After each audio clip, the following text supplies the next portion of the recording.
This is the plaintiff, Audrey Martinez. She says she and her neighbor, the defendant, agreed to split the cost of a new fence between their properties. And now the louse is reneging on their deal. That's right, he still owes her $1,749, and she's here suing him in this court because she wants her money. This is the defendant, Richard Aguilar. He says he agreed to share the cost of a vinyl fence with his neighbor, but she turned around and put up a block wall, which was way more expensive, and he can't afford the cost. The plaintiff broke their deal. He paid her for a vinyl fence, and if anyone's owed money today, it's not the plaintiff. He's accused of going back on a deal. The defendant has filed a countersuit for $2,000 because she used an unlicensed fence installer, and his side looks horrible. All parties, please use your right hand. The People's Court is now in session. The Honorable Judge Marilyn Milian is presiding. Litigants have been sworn in. Thank you, Douglas. You're welcome. Okay, Ms. Martinez, you are suing your neighbor, Mr. Aguilar, for $1,749. You say he still owes you to make up his half of a fence that was put in. Tell me what happened. How long have you guys been neighbors? I've lived there for 11 years. And how about him? 12. 12? So when you moved in, he was already there? Yes. And there was what kind of fence was there before? A block. A block fence. All right, so what happens? So I was talking to one of my friends, and I was telling him that I wanted to replace the wall. Because? Because it was cracked, and it was already old. Okay. I'm sure it was there long before we got there. Right. So he overheard my conversation, apparently, because your conversation's taking place in the backyard? Correct. Okay. Because he came over to my home the next day, and he, with an invoice in hand for a block wall, and said that he overheard my conversation with my friend and that he would be willing to go half with me to replace the block wall. And how much was that invoice? $11,500. So what did you say? So I said, okay, let me get an estimate, and then we can move forward. Okay. So I did get an estimate. It was for $5,800 without the footing for a block wall. He agreed. So we proceeded with moving forward with the block. Where physically is this? It separates our backyards. So is it right on the property line? Yes. Okay. Who is it that you hired to do the fence? I hired somebody. His name is Jose. Okay, let's call him Jose. Did he meet Jose? Yes. Okay. So he's going to do the demo work, and what happens? Well, the inspector came out because I had permits. So the inspector came out to look at the footing. It did not meet today's standards. So you did have to get a footing. We had to do the footing. footing. So now the fence was going to be how much? At least, he said at least $2,500, depending on how much it would cost for he would get a truck to pour the cement. $2,500 more. So now it was going to be a total of what? $9,000. Yes. So what does he say when that happens? He says, well, I can't afford it because my daughter's getting married. All right, so then what happens? When do people decide, let's try to put in a vinyl strap next day. Chain link fence? Who decides that? Together? Okay. Well, he came to my home and he said, I can't afford it. Can we get a vinyl? And I said, okay, because we have no fence at all at this point. All right, so then what happens? He goes to Home Depot with your guy? No, he ordered it online. Okay, and then what happens? He ordered the wrong size. Okay. So then he accuses the guy of hacking his account and changing the order. Okay. So that's, this happens. Sometimes it's the wrong product. So Home Depot's down the block, return it and put in the right product. But that's not what happens. What happens is you decide that you want the concrete one. Well, I wanted what we originally had agreed to. Right. But in between that, you had agreed to something else. And because he said, I can't afford now what we agreed to. I agreed to $5,800, but now you're telling me I got to pony up another $2,500 at least, which in the end turned out to be more than that, right? Correct. It turned out the $5,800 quote turned into a $10,000 quote, very much like the original that you say he had, which I'm going to ask you about in a second. All right, so then you tell the guy just put in concrete, and what does he say about you just putting in concrete? I told the guy to return the stuff to the Home Depot because instead of him paying his half of the $58,000, he was going to get the supplies because he gets a discount at Home Depot. So the guy returned all of the stuff and got the store credit and then bought the supplies for the block wall with. Oh, so that store credit that's under his name got used for this fence. Correct. Right. So how much money are you into for this fence right now? $2,900. That's the original estimate. Okay. You got materials, and then... No. Go ahead. I went with her man. He ordered the material. We got it. It got delivered 2 days later. He went and dug the holes for the posts. And when it got there, she came out saying, I don't want this crap. So was there anything wrong with it? Was it the wrong size or no? He didn't tell me. He ordered it. I don't know. I'm not a contractor. I mean, Right. I don't put up fences.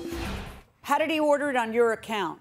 He was next to me. He told the guy at Home Depot what he wanted, how he wanted, where he wanted it delivered. So you did go to Home Depot with the fence builder? And I brought out my credit card and paid it right Okay. there. That's all I did. Okay.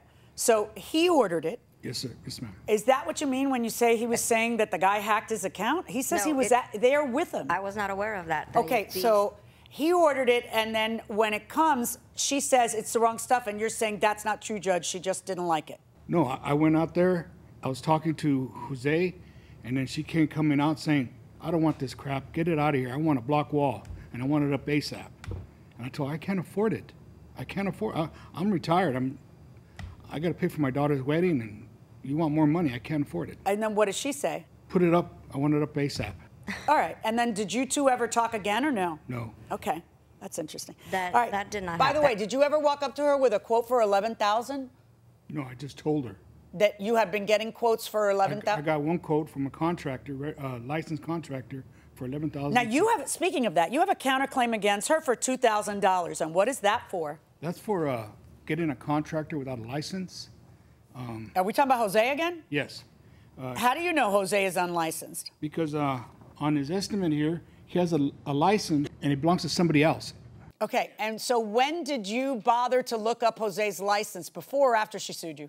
I looked it up after, yeah. So was it, but all those times that you're with Jose and the two of you are bonding at Home Depot, and do you ever say, dude, you got a license or no? No, it wasn't important to you until she's suing you for the rest of the money. I figured it out. So you when want he was working. $1,000 because Jose's unlicensed, but then money's owed for an unprofessional job. I want to talk to you about that. Why are you saying that? This is a laminated fence that we wanted originally, Right? that she didn't want. We did not want that originally. You agreed to it. No, but you know, he's more, don't talk to each other. He is more right about that than you are. He is more right about you having agreed, okay, let's just do the fence. And then when you see it, you're like, I don't want this, or it's taking too long. Whichever it is you say, it doesn't matter. Both. It doesn't matter. It's your yard. You want it to look the way you want it to look. I don't begrudge you that. Right. I begrudge you coming into court and demanding that he pay a part that he didn't agree to. That's the part. Let me see the pictures that you are complaining about that you say show me that on your side it's not right. Can you look up at the screen? That's the wall now. Yeah. What's wrong with this wall? Well, if you look very closely, the lines on there aren't to standard specs. Is it against code or anything? Well, if you look at this picture here I have, Your Honor, you could tell. The rest of them What are is right here. this? 42 years ago. What does that mean? That fence was put up 42 years ago. That's up to standard. See the lines on the fence? They're all even. I mean, this one section does appear to be a little messy, and I don't know whether that's something that you can fix that. I don't know. I have the signed papers from the city where it met all of the 3 inspections. Yeah, I know. They looked on her side, not mine. You are always free to call the city and say, on my side, it wasn't done according to code. And then if you are correct, they will make her, at her expense, bring the guy back and fix. Can I still do that? Sure. Okay, I will. You could do that tonight. All right. Or today. In fact, let me wrap it up so you can do it right now. But I have 2 issues in front of me, her claim and your claim. Let's talk about your claim. When you come to court, you come to court to enforce a legal obligation another person has. There is no world where he agreed to pay $9,000. He just didn't. And so he shelled out exactly what he said he would shell out, and he doesn't need to shell out anymore. Now, on your counterclaim against her, $1,000 for an unprofessional job, you would have to show me, other than that, you know, in a close-up, yes, this looks a little messy, it should have been cleaned up better, which might be able to be solved in 5 minutes, I don't know. But you would have to show me that there's something about it that it makes it unprofessional, like it's not up to code. You haven't been able to show me that. You're telling me you never called them to come on your side. Call them to come on your side. So I'm dismissing that part without prejudice to you. But the second part, which is amount owed to me for an unlicensed fence guy. I always find it fascinating that everybody's all into whether somebody's licensed after everything hits the fan. It's never before, because nobody really cares if the handyman is putting up the fence. You know, nobody's demanding, you know, the licenses. Now, in this case, it's a little bit different because, according to you, his estimate has an actual license number on that. Did you ever go back to Cement Jose and ask him, what the heck's this about? I did not. Really? Even though he alleged it and he counterclaimed against you and it's coming to court, you never asked Jose, what's the deal? You don't have a license? No, because I got the owner permit, not as a contractor, so I didn't.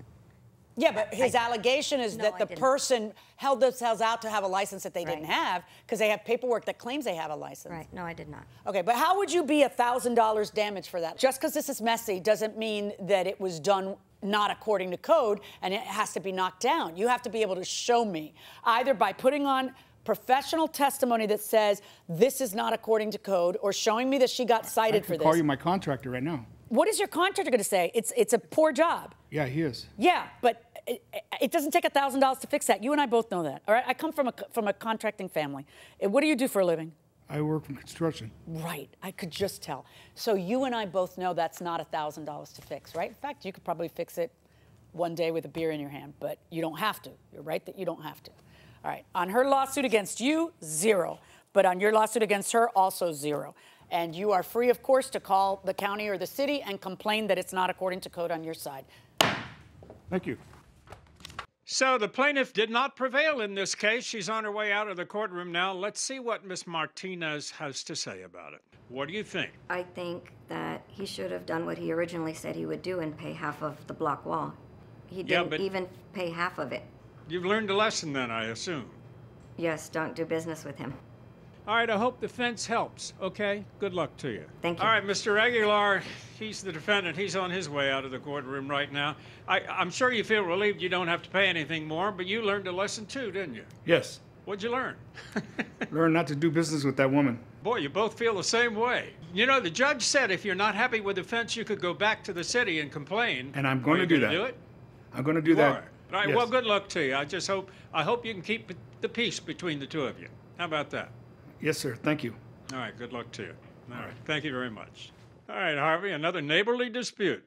So, Doug, we've talked about this a lot in the People's Court. If you have a common fence on a property line, both sides have to repair it, maintain it, and sometimes build a new one. But there is a point where if one person decides to spend way more than was agreed upon either in the past or present, then that person is going to have to absorb the extra cost. I own a townhome in a gated community that's surrounded by a brick wall. An existing utility pole was upgraded on the street side but adjacent to my back wall. The new equipment on the pole has damaged my patio furniture by dripping some kind of fluid and rust. Who is on the hook for damages here? Well, assuming you can prove what you just said, it sounds like she's in a gated community and there's a homeowners association probably for the townhouse, and that the upgraded light fixture was upgraded by the homeowners association. That's probably a good assumption, but she'd have to be able to prove what she's saying, that Right. that's what corroded her patio But furniture. you know what? She could just take photos of it and maybe some video of the stuff dripping. It Yeah, might be I pretty mean simple, that's right? really good evidence if Right. that exists. Right. But you know, sometimes that's not. You look up and you say, well, that's got to be it, and Right. that may not be it. It may be something else. But if she can see rust, if you have the pictures and you can prove it, you absolutely present that to the homeowners association. They have insurance for those matters. They do, and you're might be paying able the to- insurance policy for that That's right. insurance. Yeah, they'll probably stand behind her, and you know, they may have that problem with every light all the way around the property.